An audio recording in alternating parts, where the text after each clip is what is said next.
Vamos ler do verso 1 até o verso 4, Mateus 10, de 1 a 4.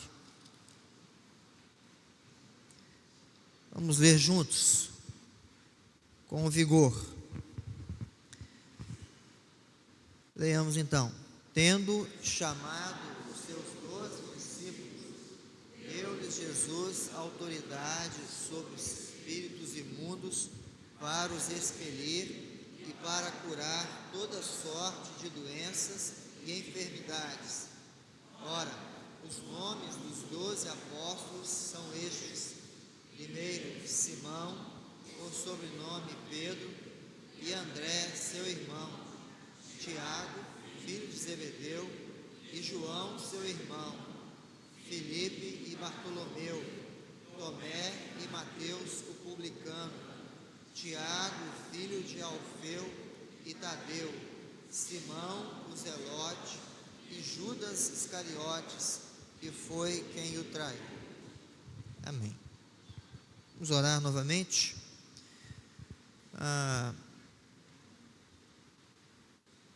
Rebeca, ora para nós, por favor.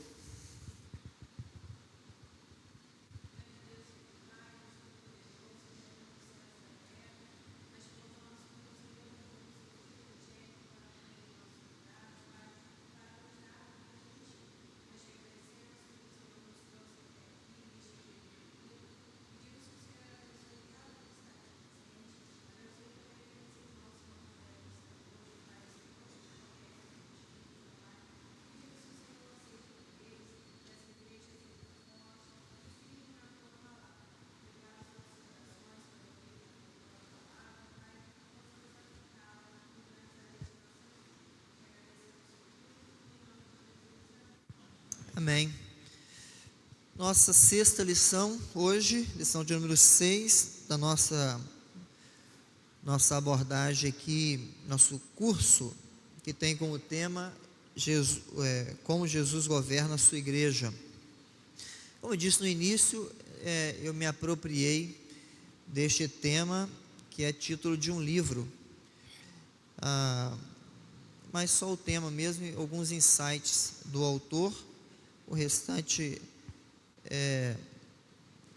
me baseio em outros autores, né? Hoje nós vamos estudar o tema a vocação dos apóstolos. Estudamos semana passada a vocação dos profetas. E essas duas lições estão interligadas, assim como todo o restante, mas estão interligadas porque esses assuntos se alinham por causa da posição histórica que a questão da vocação se encontra na história da redenção, especialmente no que diz respeito ao término do Antigo Testamento dentro desse assunto, né, especialmente profético e revelacional, e o início do Novo Testamento. Então hoje nós vamos fazer algumas observações dentro deste assunto que trarão outros aspectos aí. Nós teremos 3 partes na abordagem de hoje. Vamos falar um pouquinho sobre o período transicional, para você se situar com relação à vocação apostólica e lembrar algumas coisas da vocação profética.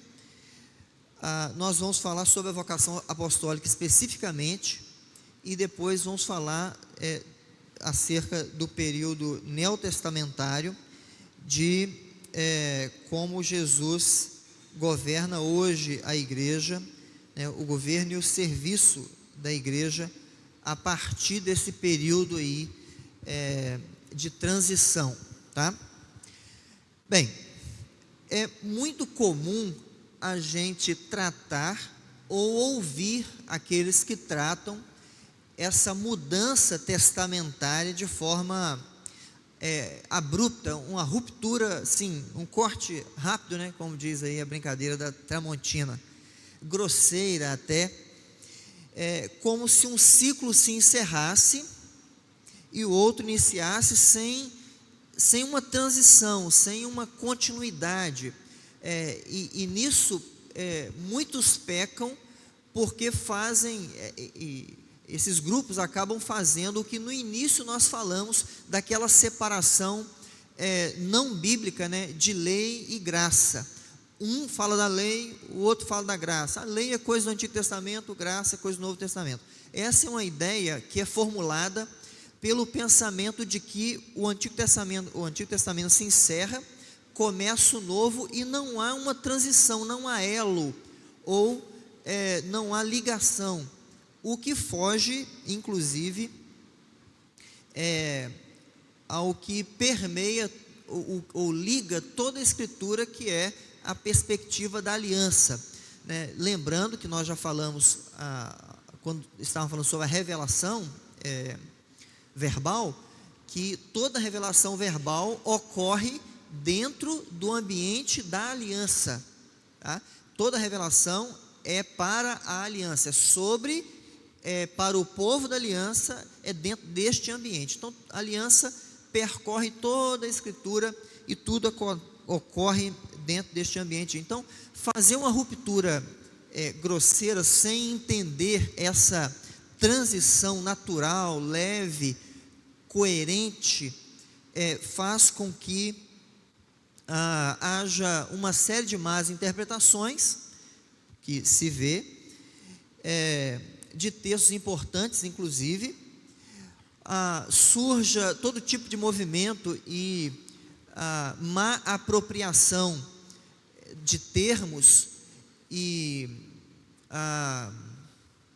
eventos da Escritura, ensino da Escritura, como se ainda valesse para hoje. Por exemplo, né, hoje está na moda, né, o surgimento de apóstolo para todo quanto é lado, né, de profeta já é mais antigo, né? Apóstolos, profetas, tudo nos moldes do Antigo Testamento, como se houvesse ainda esses profetas e esses apóstolos nos moldes do Antigo Testamento. Isso leva à heresia, o que leva ao surgimento de seitas que, infelizmente, por causa do pensamento do pensamento próprio de ONG, né, inclusivista, leva a igreja a aceitar qualquer coisa como se fosse verdade bíblica. Não é incomum a gente ouvir pessoas já de carreira cristã fazer a seguinte afirmação: não, o importante é que está falando em nome de Deus. Até Satanás fala em nome de Deus. Então, o importante não é isso, o importante é que seja verdade de Deus, é que seja Escritura, é que seja fundamentado na Escritura. Então, só porque alguém usa uma nomenclatura, assume uma posição como se fosse divina, usa textos bíblicos, não quer dizer que seja verdade. Aliás, com relação a isto, Paulo, falando aos presbíteros da igreja de Éfeso, lá nas praias de Mileto, ele faz uma afirmação assim, muito preciosa no aconselhamento deles. Ele diz que depois da minha partida, dentre vós surgirão lobos vorazes. Ele está dizendo: olha, do meio de vocês, gente que lê, que conhece, que fala o evangelicalês, imaginando que Paulo poderia ter dito algo assim, é claro, né? Não é o que está lá registrado, mas gente que está no meio, que usa esses jargões, gente que é do ambiente, vão tentar corrompê-los. Então, não basta usar a linguagem, não basta usar alguns textos, não basta se auto-intitular. Então, isto nasce da má compreensão dessa transição e daquilo que é próprio do Antigo Testamento e daquilo que é próprio do Novo Testamento, com relação, é claro, isso precisa ficar claro aqui para nós, a vocação, ao entendimento de vocação profética e apostólica, tá? No que diz respeito à revelação de Deus, a revelação direta de Deus, por meio, lá na antiguidade, teofanicamente, que nós já estudamos, ou por meio profético, tá bom? Só um segundo, tem que...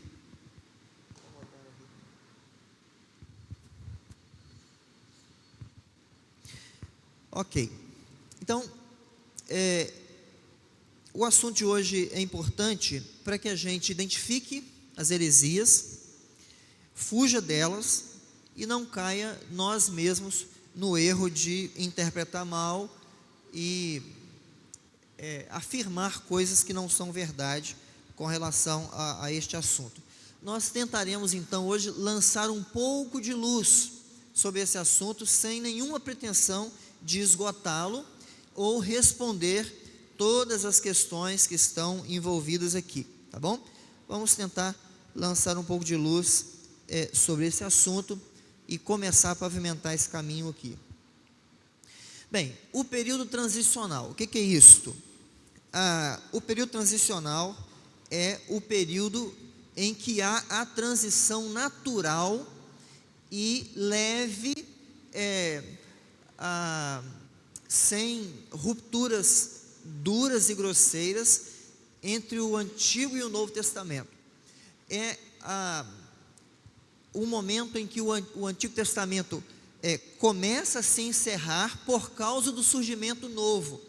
E isso acontece na vinda de Cristo. Quando Cristo vem, quando o Redentor encarna, o Antigo Testamento começa seu ciclo de encerramento e o Novo Testamento começa o seu ciclo.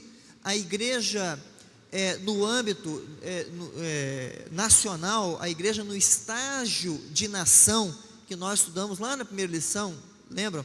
Da formação da igreja, o estágio familiar, o estágio nacional e o estágio universal da igreja. Quando a igreja está encerrando o seu estágio nacional, que ela era reclusa à nação de Israel. A nação de Israel era a igreja, era o ambiente da igreja, com os elementos da igreja, como o ambiente da revelação de Deus, da aliança de Deus. Quando esse ciclo começa a finalizar na vinda de Cristo, o ciclo, o novo estágio da igreja, o estágio universal da igreja, inicia-se.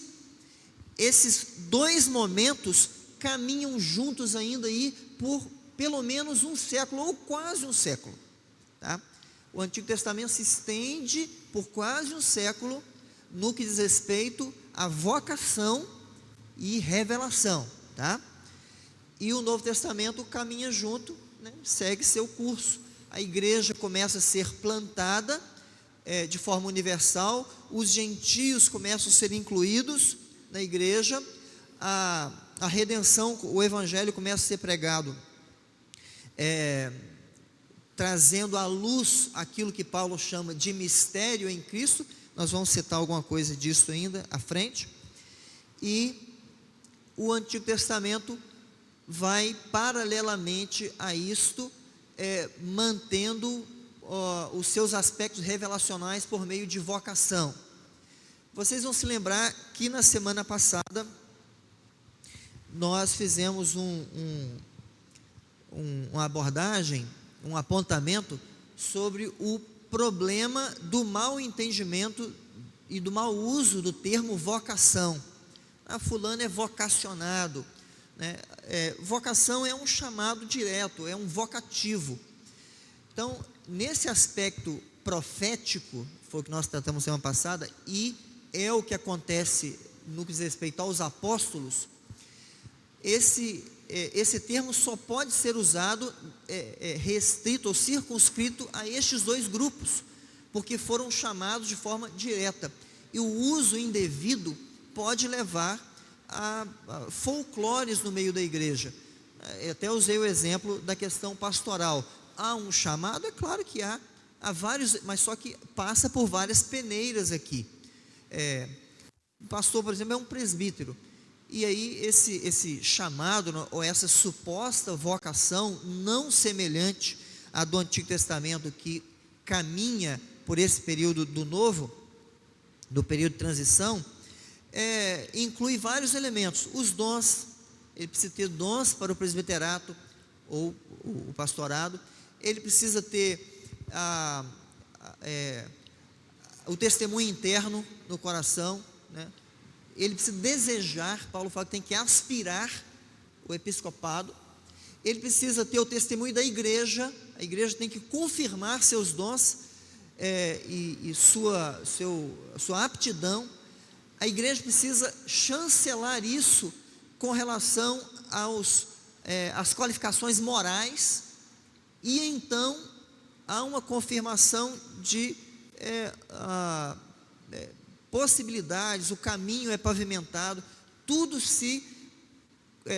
é preparado por Deus para que haja formação dessa pessoa. No Novo Testamento, muitos elementos para o suposto chamado, não é como no Antigo Testamento.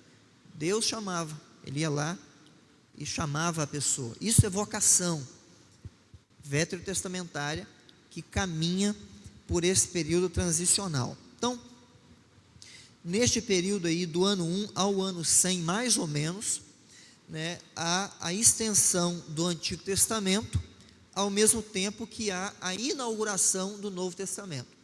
O Novo Testamento é inaugurado e o Antigo Testamento vai aí de mãos dadas com ele até o final. Nós vamos entender por que disso aí. Esta intercessão, pois não.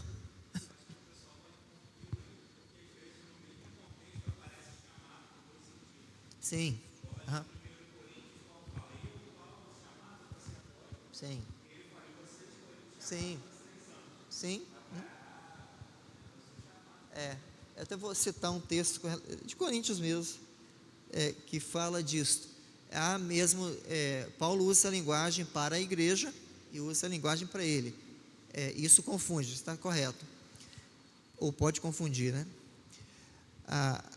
A grande questão é saber identificar, né, que para quem é dirigida a um, e na verdade o grande problema interpretativo aí, nessa questão, está no fato das pessoas não fazerem essa distinção de que os apóstolos ocupam uma categoria distinta, ainda que fossem crentes em Cristo, receberam a fé genuína, faziam parte da igreja, na verdade, do início da igreja, né, da base. Vamos falar um pouquinho sobre a questão de fundamento. Eles receberam o Espírito Santo e todas as questões próprias da igreja cristã do Novo Testamento estavam presentes nos apóstolos, mas não só isto, eles eram uma categoria diferente, porque eles foram chamados nos moldes dos profetas. Jesus os chamou para tal, deu-lhes autoridade para esse fim, e eles exercem uma função profética no Novo Testamento, até o final desse grupo aí dos 12 mais Paulo. Então, o não entendimento disto pode fazer com que se entenda qualquer citação bíblica de chamado como se fosse esse chamado específico, né, aí próprio do Antigo Testamento. Bem, essa intercessão, entender isso faz diferença e é importante, porque é isto que torna a transição contínua, gradativa e natural. Pense, você já deve ter assistido, pelo menos um grupo aqui, numa corrida de revezamento. Já viu nas Olimpíadas? Corrida de revezamento, 4 por 100. 4 por 100 mesmo, né? Alguma coisa assim. Tem várias distâncias. E aí vem o primeiro corredor com o bastão na mão. Ele faz o percurso. Quando ele chega, ele completa o 100, ou antes um pouquinho dele completar o 100 dele, o que vai pegar o bastão começa a correr. E ele passa a sua linha de 100 metros, corre mais um pouco, até que o outro que já começou a corrida pegue e siga. E isso vai até o final. Isso é a transição. O corredor não vem, para, entrega e o outro começa, porque fica perde tempo, quebra a continuidade, descaracteriza a atividade e torna sem sentido. o propósito da corrida, da velocidade. Então, agora transporte isso para essa transição da antiga aliança para a nova aliança. É a mesma coisa. Há uma continuidade até que tudo seja transferido de forma natural, leve e gradativa para a igreja do Novo Testamento. O âmbito nacional da igreja, ou estágio nacional da igreja, é trabalhado, e a mentalidade judaica é transferida para a mentalidade neotestamentária, da universalidade da igreja. Isso é tratado até que a igreja siga seu caminho segundo os aspectos ou as ferramentas que o próprio Jesus deu a ela para seguir a partir de então, com relação ao seu governo, ensino, revelação e exercício e crescimento, tá? Então é uma transição natural aí, e coerente. Bem, deu para entender essa parte inicial da transição? Ok. Minha água, veio.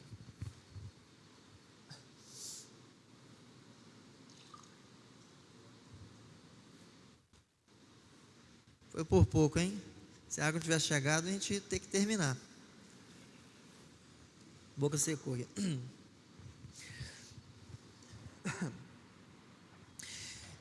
Os dois termos que nós vamos trabalhar aqui a partir da vocação dos apóstolos, desse segundo ponto, é o termo apóstolos ou apostoloi no Novo Testamento, que é traduzido, literalizado, né? É uma transliteração para nós, né? Apóstolos, e o termo profeta, né? Profeteza no Novo Testamento, é o mais comum para nós. O que nos interessa, na verdade, é o significado, né? O apóstolo, literalmente significa enviado com uma mensagem. É aquele que foi enviado para levar uma mensagem. É um termo que era muito usado no contexto, também usado, na verdade, no contexto militar. Era alguém que levava uma mensagem de um lugar para o outro. E o profeta é o porta-voz, é o embaixador, é aquele que fala em nome de alguém. Esse é o significado de profeta. Então, no contexto bíblico, o profeta é aquele que fala em nome de Deus. Por isso, inclusive vimos semana passada, que o profeta, o verdadeiro profeta de Deus, tinha como sentença de iniciação do seu assunto, assim diz o Senhor. Tá? Então, ele era a boca de Deus, era o representante de Deus. Ele falava em nome de Deus ao povo, e ele tinha a autoridade de Deus para falar. Nós vimos também, a título de exemplo, semana passada, bem no final, que o profeta exercia a autoridade divina sobre aqueles que o recebiam como profeta, ou criam nele como profeta, e recebia sua palavra como palavra de Deus. Tanto que reis só iam para a guerra ou não, se o profeta confirmasse: pode ir, que Deus está com você. Ou não vai, fique aí, que Deus vai resolver. Tem exemplos bíblicos disso. Ou Davi dizendo: não vou fazer o templo. Vai nessa tua força.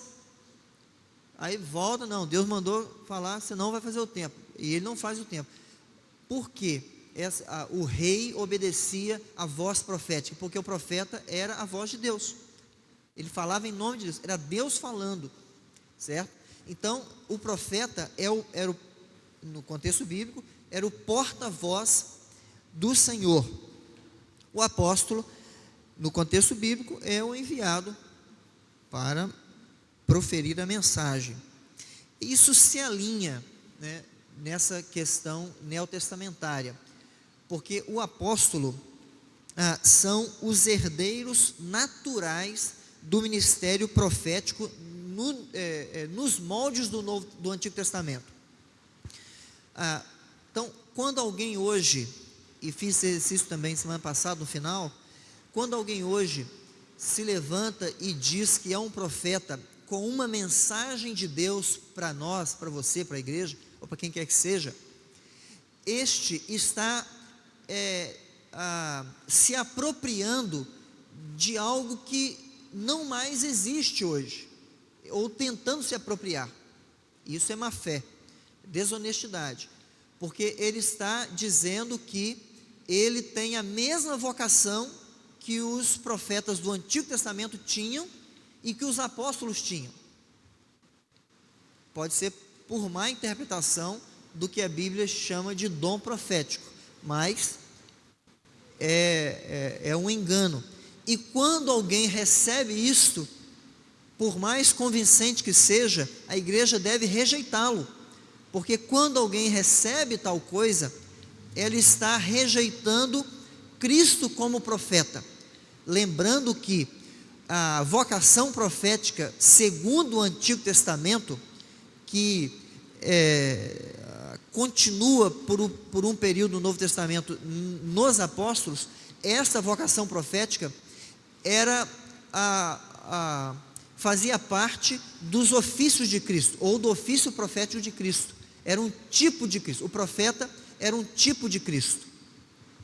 Então, quando Cristo vem e assume tudo aquilo que lhe pertence, ele assume seus ofícios de forma plena, ele não mais unge ou não mais continua partilhando este exercício de ofício com mais ninguém. Então, quando alguém diz hoje, olha, Deus mandou dizer isto, e você recebe, você está assumindo ele como autoridade profética sobre você e tirando Cristo do senhorio de sua vida, ou como fonte de revelação para a sua vida cristã.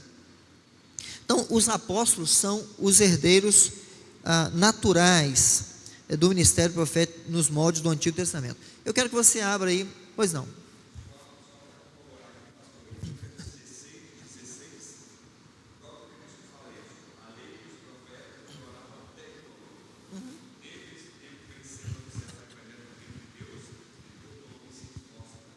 Sim?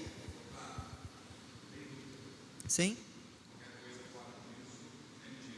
Com certeza. Bem, vamos ler aí 3 textos que vão nos ajudar a olhar para o apostolado do Novo Testamento, os 12 mais Paulo, como os herdeiros naturais da vocação, né, profética, e os únicos herdeiros no período neotestamentário disto. Tá? Romanos 1, de 1 a 7,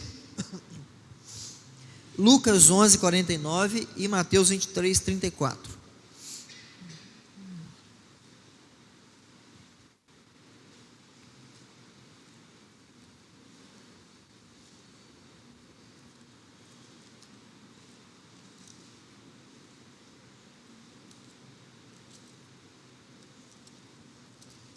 Romanos 1,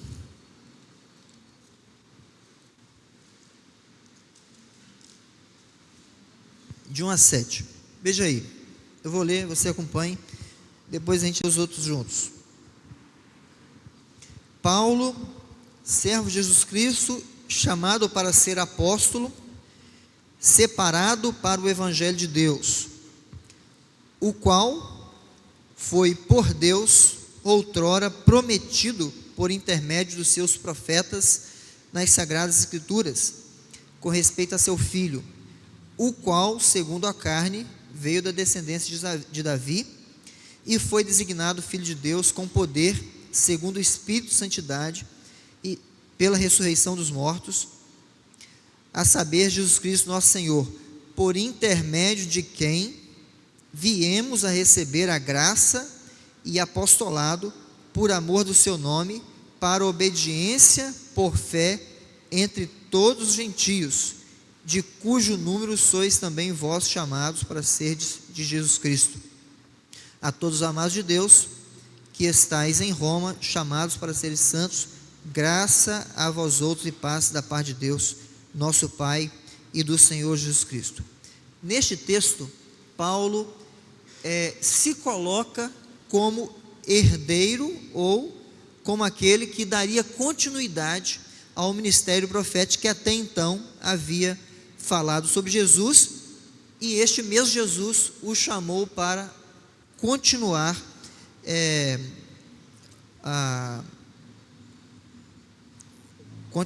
o ministério de propagação da verdade, né, da revelação de Deus. Vamos aí a Lucas 11, 49.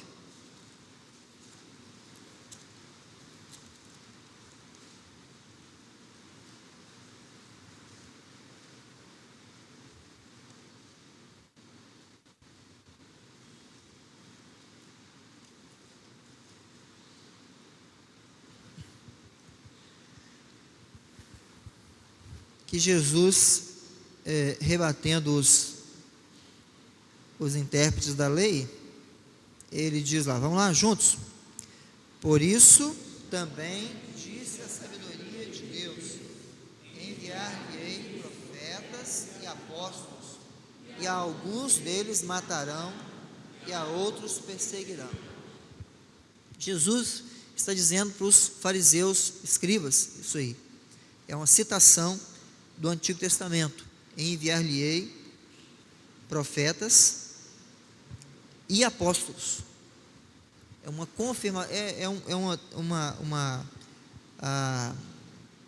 uma sentença de juízo, né? Um testemunho para juízo.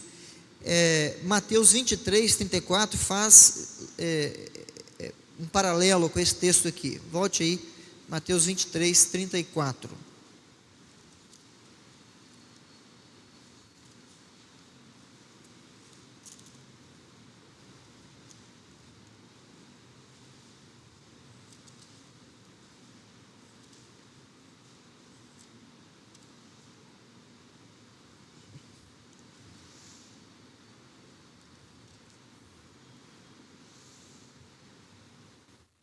Vamos lá, juntos? Por isso, eis que eu vos envio profetas, sábios e escribas. A uns matareis e crucificareis, a outros açoitareis nas vossas sinagogas e perseguireis em cidade. Isso. Então veja que o próprio Jesus aponta para o fato de que os profetas e os apóstolos estão na mesma categoria vocacional, são da mesma escola, cumprem uma mesma tarefa, ainda que o apostolado já faça parte direta dessa transição de antiga para nova aliança. Mas o que eu queria destacar aqui é que um é herdeiro direto da vocação do outro. Então, a vocação profética se encerra, ou está presente no Novo Testamento só nos apóstolos, e neles se encerra. Um detalhe importante nessa questão é que todos os apóstolos, os 12 mais Paulo, todos eles eram apóstolos e tinham vocação profética, todos eles. Não houve nenhum deles que não exercesse a função profética também, porque todos foram vocacionados segundo os profetas do Antigo Testamento, tá? Nós vamos pontuar aqui vários aspectos dessa correlação a seguir aqui, tá? Só um outro detalhe de característica importante é o significado dos termos aí relacionados ao chamado apostólico, tá? Lemos no início Mateus 10, verso 1. Alguém volte lá e leia o versículo 1 para nós, por favor.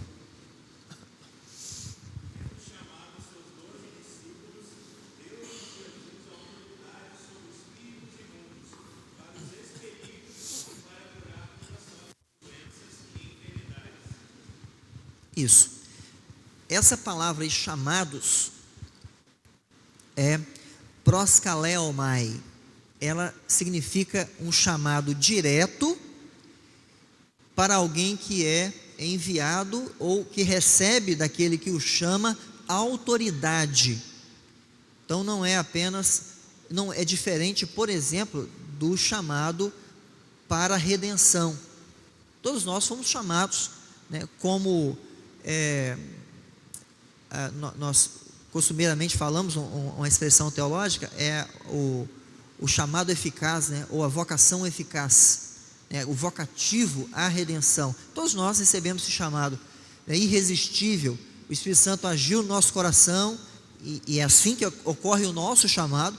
O Espírito Santo age no nosso coração, nos dá entendimento para compreender o Evangelho. Nós arrependemos e cremos, tá? Somos dotados com fé, nos apropriamos da redenção por meio da fé.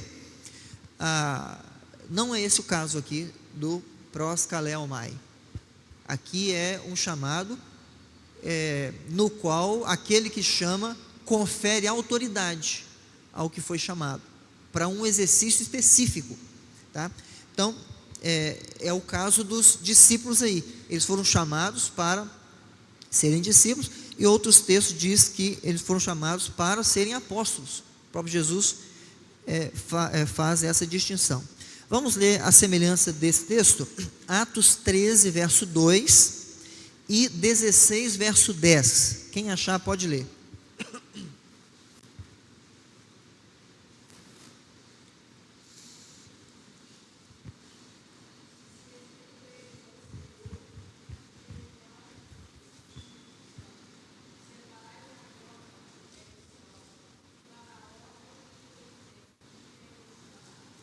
Isso, chamado aí é a mesma palavra, proskaleomai. O Espírito Santo os separa para uma missão específica, e eles o vão com autoridade. Isso é provado na jornada missionária de Paulo, né? Os sinais, os prodígios, a revelação nova que é dada por meio dele e dos demais também, chancela ou é descrita no significado do chamado que ele recebe de Jesus, nesse caso aí, para isso, através do Espírito Santo. E o próprio Jesus aparece para ele, né, em outro momento, há o registro. Acho que vamos citar isso à frente aqui. 16:10, quem achou, leia, por favor.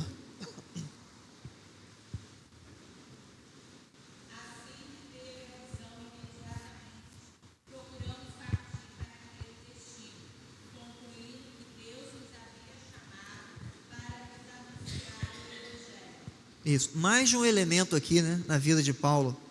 Ele teve a visão e nessa visão houve um chamado. O termo chamado é a mesma palavra, proskaleomai. Bem, um termo presente nessa palavra maior, né, que tem um prefixo e um sufixo, é a palavra raiz, que significa chamado também, kalel. Nós encontramos aí na primeira carta aos Coríntios 7:20 e Efésios 4:1. Quem achar aí, leia, por favor. Primeiro aos Coríntios 7:20 e Efésios 4:1.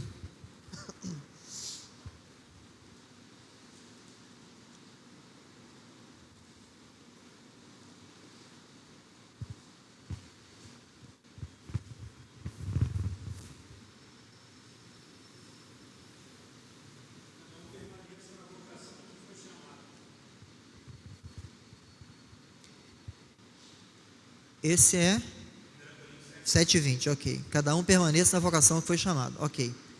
Efésios 4:1, alguém leia.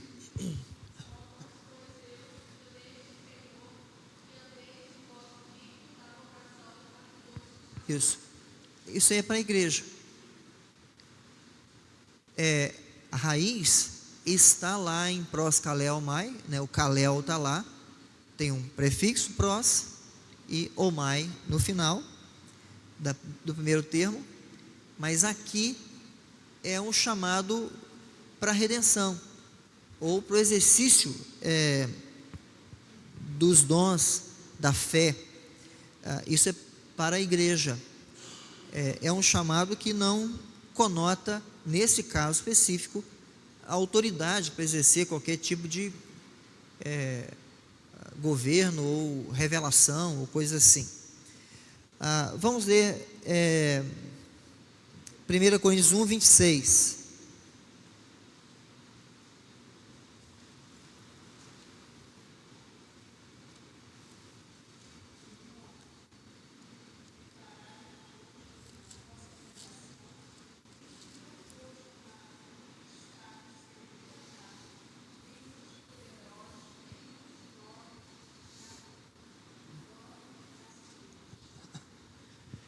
Pois é, esses chamados aqui, o termo já eclésis, também aqui é usado para o chamado eficaz, a redenção da igreja.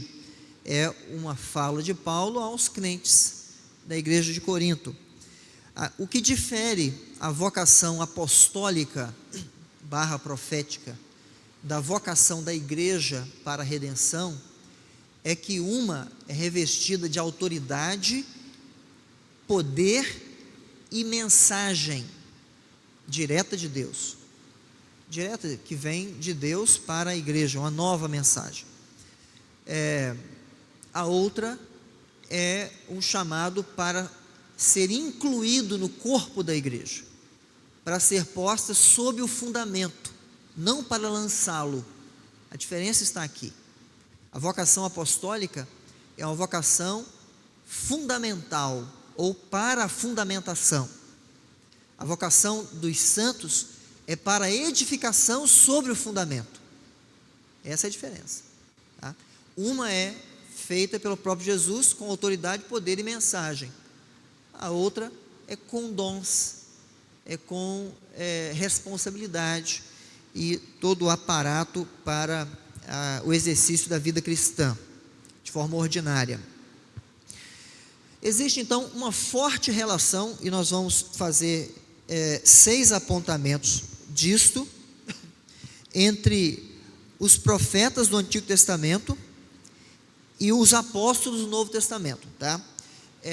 No final, quando nós terminarmos, eu vou indicar 2 livros, caso você queira examinar e estudar um pouco melhor esse assunto.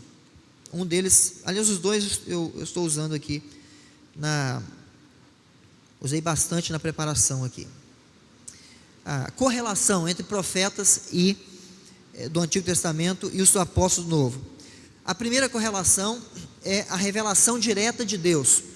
Ambos, e somente ambos, recebem revelação direta de Deus, profetas e apóstolos, tá? A teofania, no caso muito específico no Antigo Testamento de Moisés, sonhos e visões, e no Novo Testamento, na maior parte dos casos, olha, todos os casos, o Filho encarnado. Os 12 foram chamados pelo Filho encarnado, com exceção de Matias, mas que andou com Jesus, né? Foi chamado, era discípulo de Cristo, e Paulo. Todos esses foram chamados diretos de Deus. Houve uma revelação direta de Deus. Eles recebem uma mensagem direta de Deus. Fazer só um parênteses aqui para explicativo. Quando eu digo direto de Deus, é que Deus mesmo falou, tá? Se falou teofanicamente, ou pelo Filho encarnado, ou por sonhos e visões, que é o meio, mas foi Deus que falou, né? Ele não usou um terceiro, e não foi uma revelação concursiva, o que difere, por exemplo, de outros escritores bíblicos que não eram apóstolos. Marcos, Lucas, Tiago, Judas, não eram apóstolos, mas escreveram e a palavra de Deus. Qual a diferença? Eles foram influenciados, ensinados, ouviram dos apóstolos aquilo que era evangelho, aquilo que era palavra, houve a revelação concursiva, né, da parte de Deus ali, e eles registraram isto, mas não eram profetas e nem foram vocacionados como profetas. Então há uma relação no que diz respeito à revelação de Deus que torna equivalente ou que correlaciona os profetas do Antigo com os apóstolos do Novo, que é a revelação direta de Deus. Um segundo elemento correlacional é o fundamento que lançaram. Isso que é primaz, de suma importância no entendimento da cessação da vocação profética, como tipo de Cristo, como ofício, tá? Que o fundamento da igreja foi lançado pelos profetas e pelos apóstolos. Nós vamos ler aí 3 textos para nos ajudar aqui. Efésios 2:20 e 3:5. Quem achar, leia, por favor.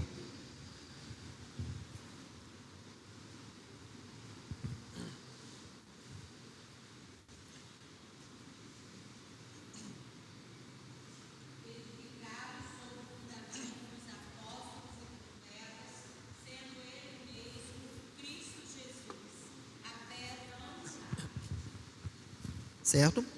3:5.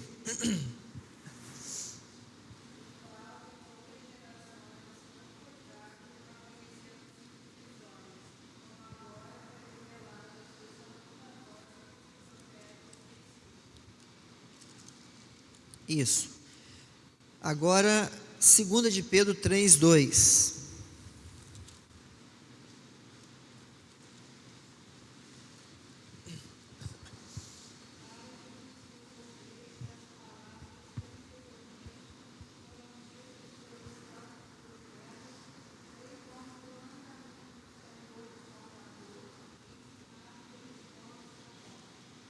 Isso. Tem ainda o texto dessa mesma carta, e se não me falha a memória, nesse mesmo capítulo, deixa eu achar aqui.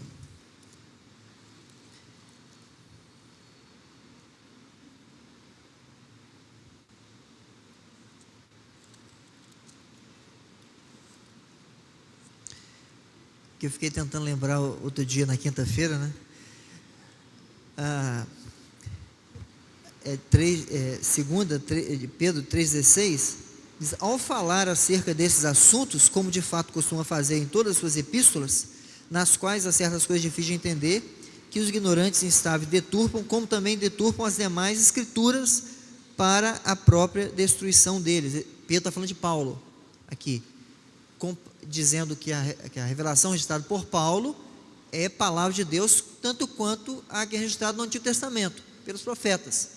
Então veja que o fundamento da igreja é lançado pelos apóstolos e profetas, e a ordem de registro aí não tem muita, apesar de ter alguma polêmica com relação a isso, ela não muda o fato, porque aqueles que recebem o dom profético, nós vamos falar disso ainda, não recebem para lançar fundamento. O fundamento da igreja aqui é a base sobre a qual a igreja é desenvolvida. Os apóstolos e profetas, no Antigo Testamento, os profetas, e no Novo Testamento, os apóstolos, com vocação profética, foram aqueles que falaram sobre Cristo, que ensinaram sobre Cristo, o Messias, e que prepararam a igreja para crer naquele que é a única base sobre a qual a igreja pode crescer.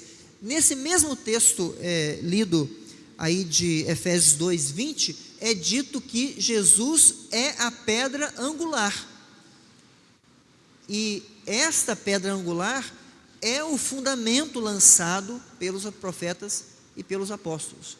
Eles ensinaram sobre Cristo, para que sobre Cristo a igreja fosse edificada. Ninguém mais fez isto, este fundamento. Ninguém mais lançou o fundamento. O fundamento foi lançado. Então imagine crer em um profeta hoje em dia conforme aquela vocação, naqueles moldes. Seria o mesmo que dizer que ainda há fundamento a ser lançado. Se o fundamento foi lançado, toda a obra da igreja agora é de edificação.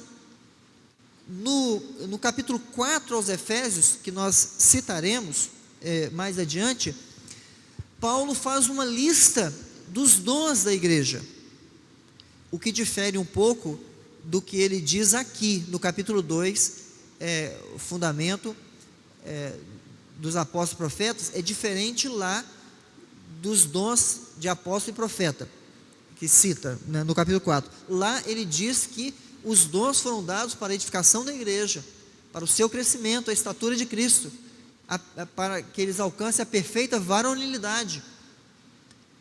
Lá é aquilo que se constrói sobre o que aqui foi lançado. Quem lançou os fundamentos? Profetas e apóstolos, porque eles exercem a mesma função por terem a mesma vocação. E isso é uma forte correlação entre os profetas do Antigo Testamento e os apóstolos do Novo Testamento. Deu para entender essa parte aí? Esse aspecto? Ok? Um terceiro elemento de correlação é o conhecimento dos mistérios de Deus. Tá? Nada tem a ver com o entendimento de mistério da igreja contemporânea, especialmente nos redutos aí pentecostais e neopentecostais, que entende mistério como algo que ainda é oculto, ainda hoje é oculto, mas Paulo fala fortemente que este mistério foi revelado em Cristo, e foi de fato, né? Está claro, inclusive nós fazemos parte desse mistério. Que mistério é este? É da inclusão dos gentios na igreja ou na aliança. Este é o mistério. Veja Atos 13, 47.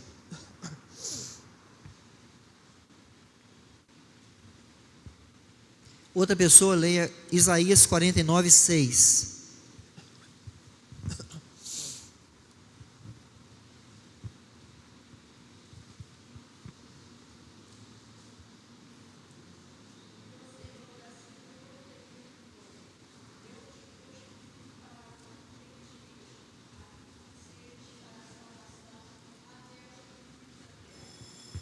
Isso.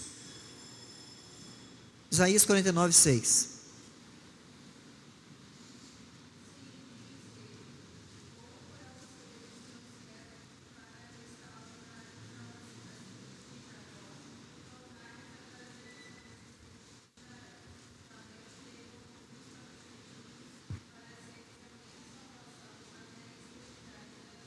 Isso. Os profetas do Antigo Testamento não tinham claro ainda essa ideia, mas alguns tiveram o vislumbre. Isaías, por exemplo, inclusive ele fala várias vezes essa questão dos gentios sendo incluídos na aliança. Paulo diz que ele foi enviado para alcançar os gentios. Pedro também o faz e entende isso lá no sonho dele. Lembra do sonho? Ele entende isso. Há uma compreensão de Pedro nessa inclusão, algo que até então era impraticável para um judeu como Pedro. No início da igreja, no início da aliança, da formação da igreja, no seu primeiro estágio com Abraão, Deus fala para Abraão algo que Paulo cita aos Gálatas. Vamos ler lá, que é ipsilíteris praticamente. Gálatas 3, 8 e 14. Alguém abra e leia.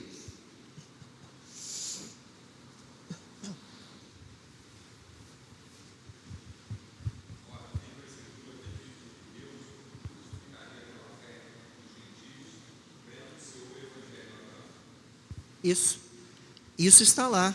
Em ti serão abençoadas todas as famílias da terra. Lá em Gênesis. Agora vamos para Efésios novamente. Aqui fala do mistério. Efésios capítulo 3, de 4 a 6.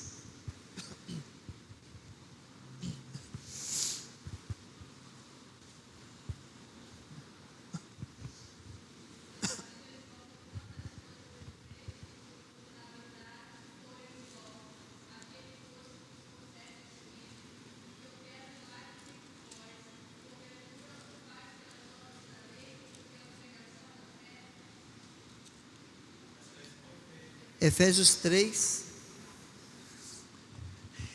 tudo bem, Efésios 3, de 4 a 6.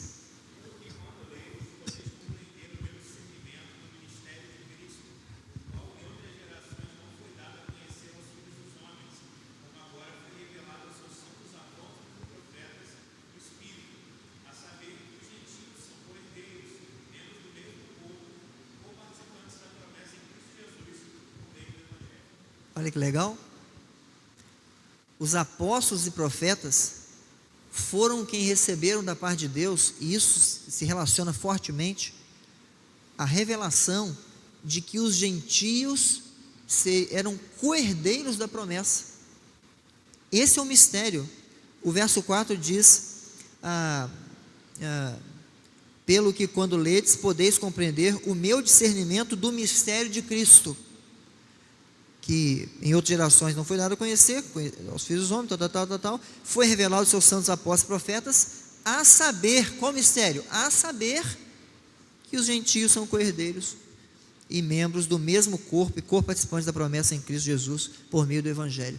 Isto correlaciona os profetas e os apóstolos. Essa revelação é o conteúdo da revelação, ou parte dele, de que o Evangelho, ou a aliança não era só para judeus, não era só para a família protótipa de Abraão, mas era para os gentios também. Esse vislumbre, essa compreensão da universalidade é própria da vocação profética, que estava nos profetas, e foram por eles profetizados, e nos apóstolos, que foram por eles pregados, anunciados, não apenas aos judeus, mas fortemente aos gentios, porque eles são os desbravadores, eles são os enviados para fazer a picada e para levar o Evangelho aos gentios. Nosso horário está acabando, hein? Podia ter deixado a água lá, né? Rapidinho aqui, só para a gente não passar despercebido, não deixar coisa para trás. Outra correlação é a realização de poderes miraculosos, tá? No Antigo Testamento não há muitos registros, mas há registros de profetas que fizeram sinais e prodígios, dentre eles Moisés, Elias e Eliseu. E os apóstolos o fizeram também, inclusive com registro bíblico. Lá no chamado dos discípulos em Mateus 10, diz que eles receberam autoridade para expulsar, para libertar, né, espíritos malignos, as pessoas de espíritos malignos, para operar sinais e prodígios. Atos 2, 43 fala isso. Capítulo 5, de 12 a 16, trata dessa questão também, tá? Aí depois vocês leiam, vão dar uma adiantada aqui. Uma outra correlação é o complemento que um é para o outro. Os profetas no Antigo Testamento e os apóstolos no Novo Testamento foram os meios pelos quais Deus revelou, registrou e proclamou sua palavra. Um complementa o outro. Ninguém entenderia o Evangelho se lesse só o Antigo Testamento. Tanto que assim foi, até que viesse Cristo, e isso fosse explicado na pessoa de Jesus, como o cumprimento e o encerramento de toda lei cerimonial, de todos os tipos e sombras, e tudo se encerrasse nele pelo seu próprio cumprimento da lei. Não que ela não permaneça, mas ele lança luz sobre o seu significado real e redentivo. Falamos um pouco sobre isso em uma das quintas-feiras aqui.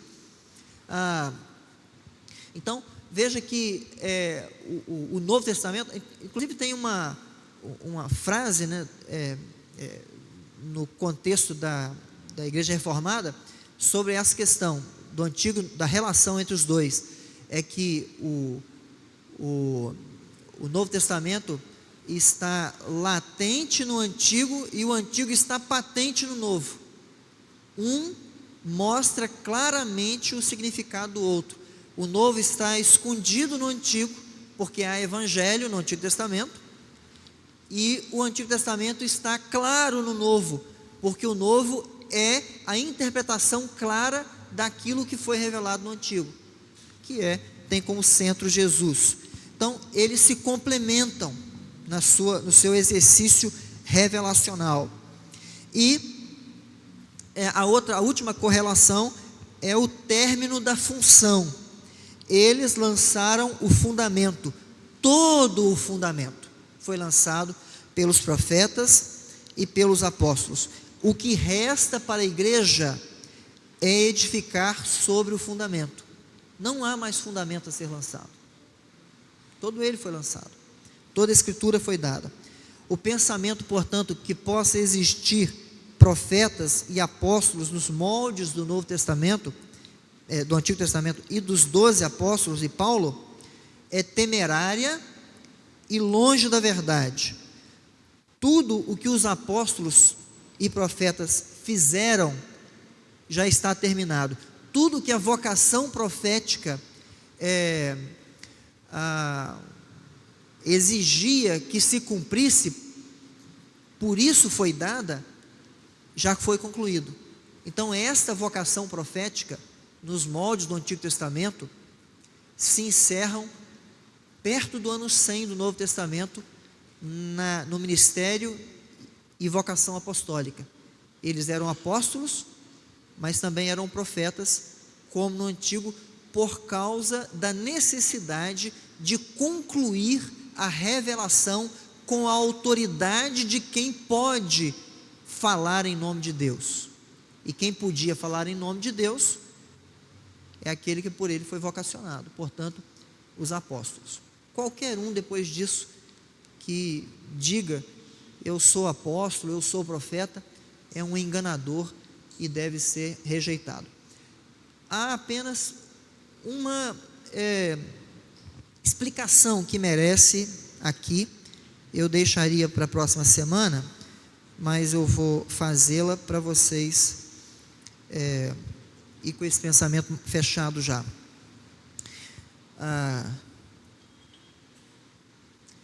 Duas coisas na verdade. Primeiro, que o dom apostólico e profético que existe, Deus deu à igreja o dom apostólico e profético, a igreja tem esse dom apostólico e profético, tá?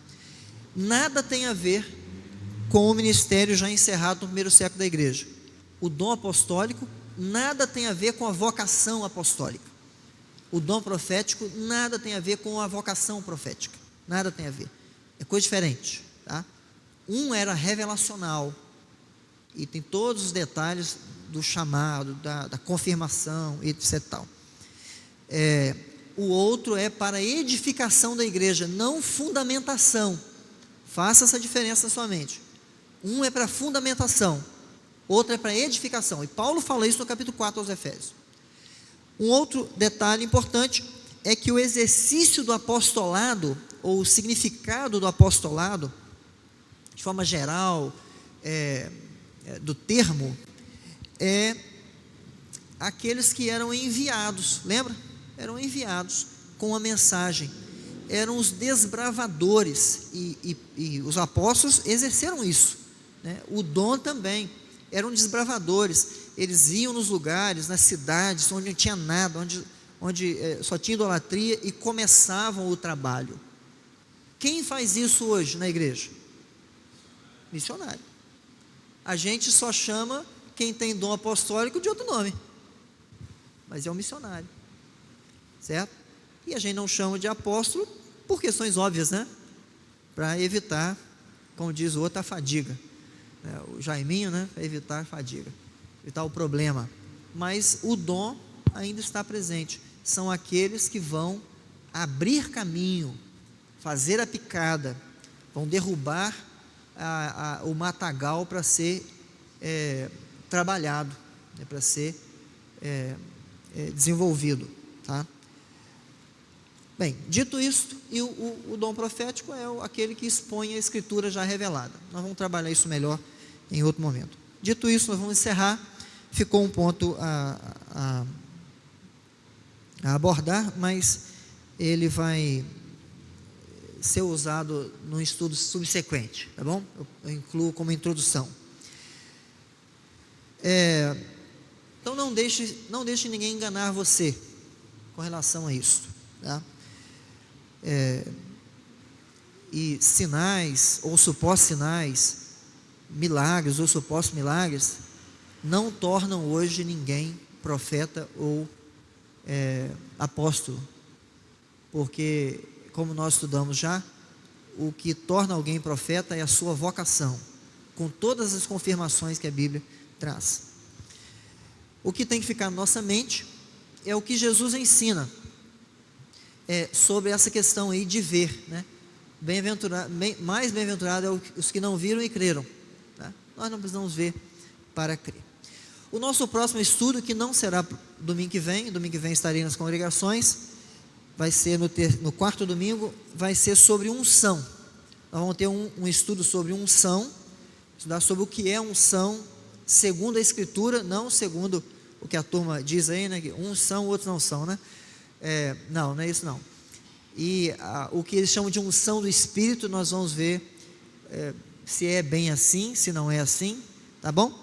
Então, prepare o seu coração. Bibliografia indicada aqui, se você quiser conhecer um pouco mais sobre o assunto, pesquise aí, procure o livro Apóstolos, do reverendo Augusto Nicodemos Lopes, tem na biblioteca da igreja, e o livro Fé Cristã e Misticismo, capítulo 3, escrito pelo reverendo Heber Carlos de Campos, muito bom.